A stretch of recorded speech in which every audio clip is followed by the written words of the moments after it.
സംസ്ഥാനത്ത് തുലാവർഷം ശക്തി പ്രാപിക്കുകയാണ്. തിരുവനന്തപുരം മുതൽ ഇടുക്കി വരെയുള്ള 7 ജില്ലകളിൽ യെല്ലോ അലർട്ട് പ്രഖ്യാപിച്ചു. കോഴിക്കോട് ജില്ലയിലെ മലയോര മേഖലയിൽ കനത്ത മഴയാണ് ഇപ്പോൾ പെയ്യുന്നത്. തിരുവനന്തപുരത്തും മഴയുണ്ട്. കനത്ത മഴയിൽ മതിലിടിഞ്ഞു വീണ് തിരുവനന്തപുരത്ത് വയോധിക മരിച്ചു.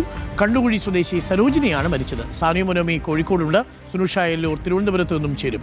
ആദ്യം സാനിയുലേക്ക്. Sanio, good evening. എന്താണ് സാനിയോ കോഴിക്കോട്ടെ അവസ്ഥ? മഴ ഇപ്പോഴും തുടരുകയാണോ? കുറച്ച് നേരമായി പെയ്തു തുടങ്ങിയ മഴയാണോ? Good evening Arun. അല്പസമയം, അതായത് ഏകദേശം 1 മണിക്കൂറോളമായി കോഴിക്കോട് മഴ പെയ്യുകയാണ്. നമ്മളിപ്പോൾ ഉള്ളത് ബീച്ച് റോഡിലാണ്. ബീച്ച് റോഡിന്റെ ഒരു അവസ്ഥ എന്ന് പറയുന്നത് നല്ല വെള്ളക്കെട്ടാണ്. ചെറിയൊരു മഴ തുടങ്ങുമ്പോഴേക്കും ഇവിടെ വെള്ളക്കെട്ടാണ്. ഇവിടെ വഴിയാത്രക്കാരൊക്കെ നമുക്കിപ്പോൾ ഉണ്ട്. ഭയങ്കര ബുദ്ധിമുട്ടാണ്. ചെറിയ മഴ പെയ്യുമ്പോൾ തന്നെ വെള്ളക്കെട്ട്. വളരെ ഭയങ്കര ബുദ്ധിമുട്ടാണ്. അപ്പോൾ ഈ കോഴിക്കോട് ബീച്ചിൽ 100 മീറ്ററോളം ഇവിടുന്നുള്ളൂ. ഈ 100 മീറ്ററിലേക്കുള്ള ഒരു ഡ്രൈനേജ് സംവിധാനം പ്രോപ്പറായി ചെയ്താൽ തീരെ പ്രശ്നമാണ്. ഈ കഴിഞ്ഞ കാലം അത്ര ആയിട്ടും ആ പ്രശ്നത്തിന് പരിഹാരം കണ്ടെത്താൻ ഇവിടുത്തെ കോർപ്പറേഷനൊക്കെ ഭരണാധികാരികൾക്കോ കഴിഞ്ഞിട്ടില്ല.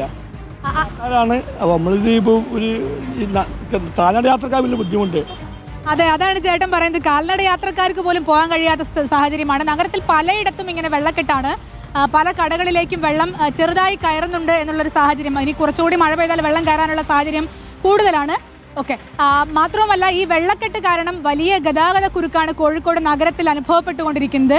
ഏതായാലും മഴയ്ക്ക് അല്പം ശമനമുണ്ട്. മഴ വലുതായി കാര്യമായി പെയ്യുന്നില്ലെങ്കിൽ കൂടി മലയോര മേഖലകളിലൊക്കെ ശക്തമായ മഴയാണ് ഇപ്പോഴും റിപ്പോർട്ട് ചെയ്തുകൊണ്ടിരിക്കുന്നത്. പക്ഷേ എവിടെയൊന്നും അനിഷ്ട സംഭവങ്ങളൊന്നുമില്ല. കോഴിക്കോട് നഗരത്തിലെ ഒരു പ്രശ്നം എന്ന് പറയുന്നത് മാത്രമാണ് ഇപ്പോഴുള്ളത്. എന്നാൽ മഴയ്ക്ക് ഇപ്പോൾ ശമനമുണ്ട്. അല്പസമയം കൂടി ഓറഞ്ച് അലേർട്ട് തന്നെ ആയിരിക്കും കോഴിക്കോട് നിലനിൽക്കുക എന്നാണ് നമുക്ക് മനസ്സിലാക്കാനാകുന്നത്. അതുപോലെ മറ്റ് ജില്ലകളിലും, മലബാറിലെ മറ്റ് ജില്ലകളിലും പലയിടങ്ങളിലായി മഴയുണ്ട്. ഇതാണ് ഇപ്പോഴത്തെ ഇവിടുത്തെ സാഹചര്യം.